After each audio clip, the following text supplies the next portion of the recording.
Halo guys, apa kabar? Nah, sekarang saya akan merangkum sebuah film yang berjudul Psychokinesis. Film ini tentang seorang pria yang mendapatkan kekuatan setelah meminum air dari meteor.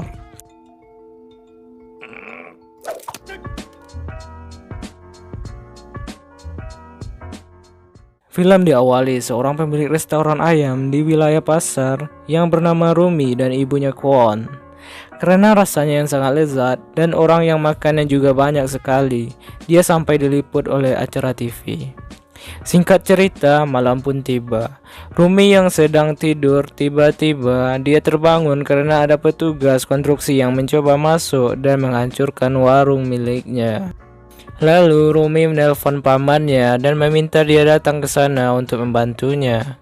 Sepertinya hal ini sudah biasa terjadi, sehingga dia tidak panik sedikit pun.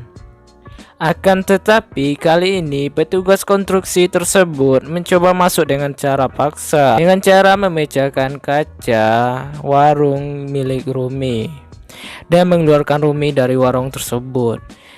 Ibu Rumi yang habis belanja mencoba menolong Rumi yang dikerumuni oleh para petugas konstruksi tersebut. Karena terlalu banyak orang, Ibu Rumi pun mengambil mobilnya dan menabrakkan mobilnya kepada mereka. Tapi mobilnya malah menabrak dinding. Mereka pun langsung menarik Kwon dari mobil tersebut. Kwon yang ditarik paksa terjatuh dan kepalanya mengenai batu. Bukan batu tapi bahu jalan. Sehingga Kwon tidak menyadarkan diri. Singkat cerita, Kwon dibawa ke rumah sakit. Akan tetapi nyawanya sudah tidak tertolong lagi dan meninggal di sana. Tiba-tiba meteor jatuh dan efeknya mengalir ke sebuah mata air dan diminum oleh seorang pria yang bernama Shin. Karena merasa ada yang aneh dengan air tersebut, dia pun bilang ke orang kalau air tersebut tercemar, tapi orang lain tidak peduli. Dia pun melanjutkan perjalanannya dan menuju ke kantornya, di mana Shin adalah merupakan seorang security di sebuah kantor. Dia menjalaninya dengan biasa-biasa saja, tanpa ada kendala sedikit pun. Singkat cerita, sore pun tiba. Dia bergantian shift dengan temannya. Sebelum pulang ke rumah, dia pun memutuskan untuk minum di depan warung kopi milik pamannya, bukan pamannya, tapi orang lain. Kemudian, dia merasakan sakit perut yang sangat luar biasa. Saking sakitnya, dia pun tidak sanggup buat menahannya. Sampai benda di sekelilingnya terangkat dan juga terdorong. Setelah dia merasa lega, dia pun tertidur di sana. Pemilik toko yang melihat itu menyuruh dia pulang. Sesampainya di rumah, dia langsung rebahan dan ngudut sebatang dulu guys. Karena koreknya terlalu jauh dan dia malas berdiri, dia mencoba menggapainya. Karena tidak dapat, akhirnya korek apilah yang mendatangi tangannya. Shin pun kaget dan merasa aneh. Di tengah berpikir apa yang terjadi, tiba-tiba dia ditelepon oleh Rumi dan mengabarkan kalau ibunya meninggal. Ternyata Shin adalah ayahnya dari Rumi. Jadi ibu Rumi adalah istrinya Shin. Ketika mereka semua sedang berduka, datanglah bos dari petugas konstruksi yang menyebabkan ibu Rumi meninggal. Rumi yang melihat hal itu langsung emosi dan menyerangnya dan dipisahkan oleh Kim. Bos petugas konstruksi tersebut memberikan uang belasungkawa sebagai permintaan maaf kepada Rumi. Rumi pun menolaknya dan melempar uang tersebut. Ya iyalah, masa nyawa dibayar uang. Singkat cerita, mereka pun pergi dari sana. Setelah situasi mulai tenang, Kim yang melihat ayahnya Rumi ada di sana, dia mencoba untuk memperkenalkan dirinya dan mengatakan kalau dia adalah seorang pengacara. Kim mengajak Shin untuk pergi ke warung Rumi yang diserang, dan Kim mengatakan bahwa dia akan membantu Rumi untuk mengambil hak warungnya lagi. Di tengah perjalanan pulang, Shin yang emosi melempar rokoknya. Akan tetapi tempat sampah yang ada di sana juga ikut terlempar.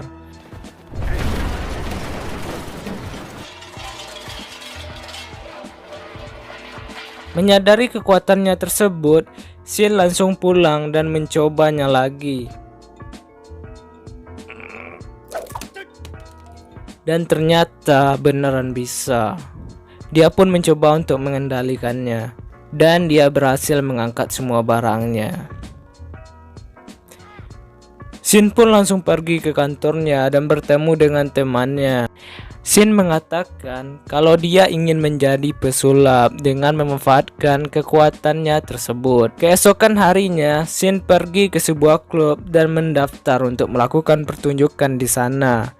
Shin menunjukkan kemampuannya kepada pemilik klub tersebut.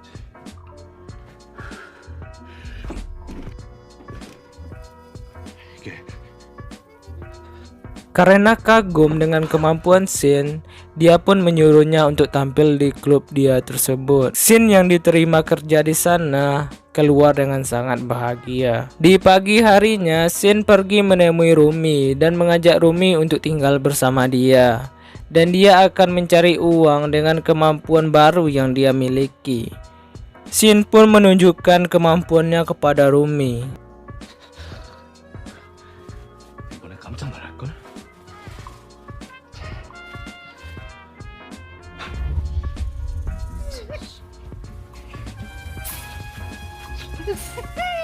Rumi yang melihat itu merasa jengkel karena yang dilakukan oleh Shin itu terlihat sangat konyol.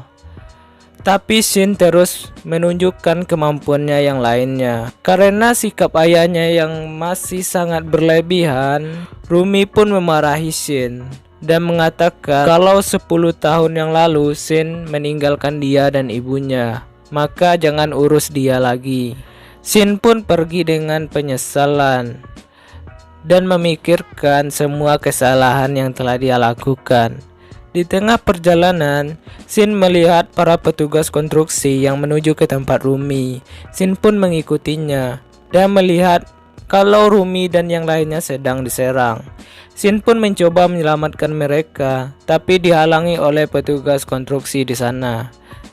Dan Shin tidak sengaja melemparkan salah satu dari mereka dengan kekuatan miliknya.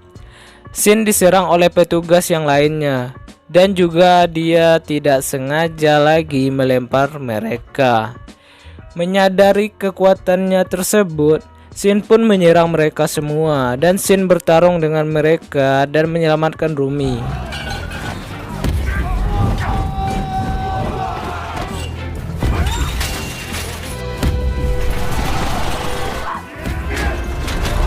Salah satu dari petugas konstruksi itu merekam hal yang terjadi kepada mereka. Tak lama kemudian, polisi pun datang dan menghentikan mereka semua dan membawa mereka ke kantor polisi.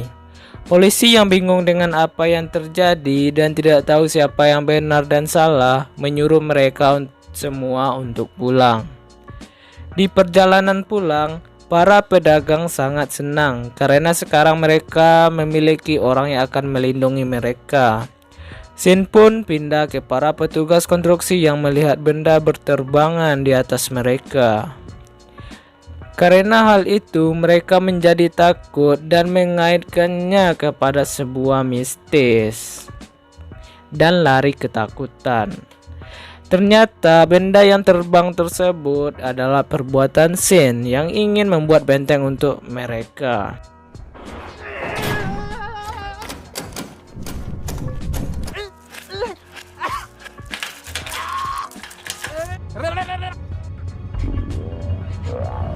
Setelah benteng selesai, semuanya sangat takjub dengan kemampuan yang dimiliki Shin. Keesokan paginya, Rumi mengajak Shin untuk sarapan bersama. Sepertinya Rumi sudah mulai mengkhawatirkan kalau kekuatan ayahnya bisa berdampak buruk untuk tubuhnya. Di sisi lain, bos konstruksi yang gagal mengambil alih lokasi perdagangan mendapat hukuman dari direkturnya. Dia pun ditumbuk beramai-ramai.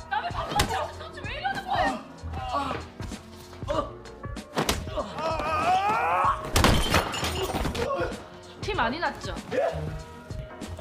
Setelah menjalani hukumannya, dia disuruh untuk menutup kantornya yang lama dan membuka kantor yang baru, dan juga sekaligus bekerja sama dengan polisi. Keesokan harinya, polisi datang ke tempat para pedagang dan menangkap Shin. Shin pun mengikuti kemauan polisi tersebut. 뭘 잘못했다고 체포를 해요?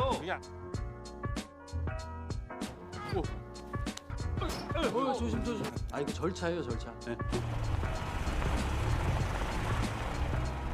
Dan ternyata ini semua adalah rencana dari perusahaan konstruksi yang ingin memisahkan Shin dari yang lainnya agar mereka bisa menggusur tempat mereka dengan mudah. Setelah Shin pergi, polisi pun datang dengan jumlah yang sangat banyak ke tempat para pedagang tersebut dan mereka pun diserang. Dan polisi berhasil menerobos masuk dan menghancurkan benteng mereka. Polisi mengejar mereka semua dan memukuli yang bisa mereka tangkap. Di sisi lain, Shin yang di dalam penjara diajak untuk bekerja sama oleh Direktur Hong. Karena dia menolak, Shin kembali dimasukkan ke dalam penjara. Di dalam penjara, Shin melihat berita tentang lokasi anaknya yang sedang diserang oleh polisi. Shin yang emosi pun langsung menghancurkan kantor polisi tersebut dan melompat keluar.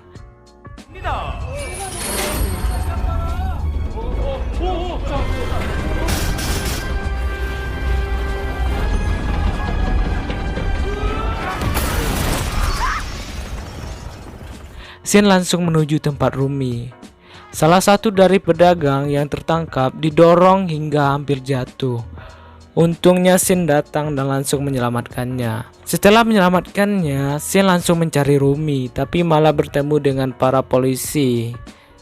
Akhirnya Shin bertarung dengan para polisi dan menang dengan sangat mudah dengan sedikit luka ketok magic dari tongkat para polisi.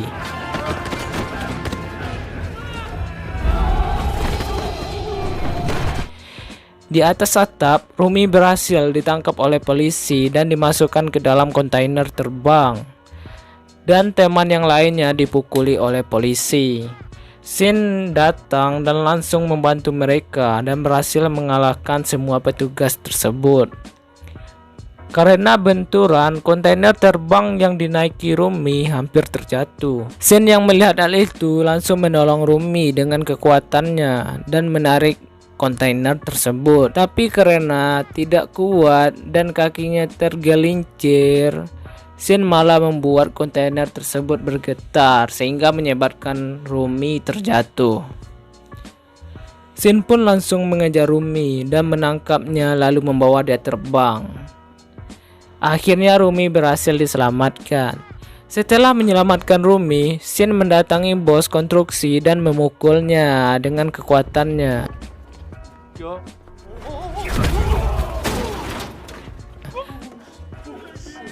Dan tidak tahu apakah dia mati atau hidup karena bos konstruksi tersebut mendapat serangan langsung dari Shin. Setelah itu, Shin menyerahkan diri kepada polisi dan dimasukkan ke dalam penjara. Setelah 4 tahun di penjara, Shin akhirnya bebas dan dijemput oleh Kim yang ternyata sudah menikah dengan Rumi. Kim pun mengantarkan Shin ke tempat dagang Rumi yang baru. Dan akhirnya mereka pun bekerja sama membangun usaha jadi tukang es buah. Dan berakhir dengan bahagia. Tamat. Subscribe. 아니요.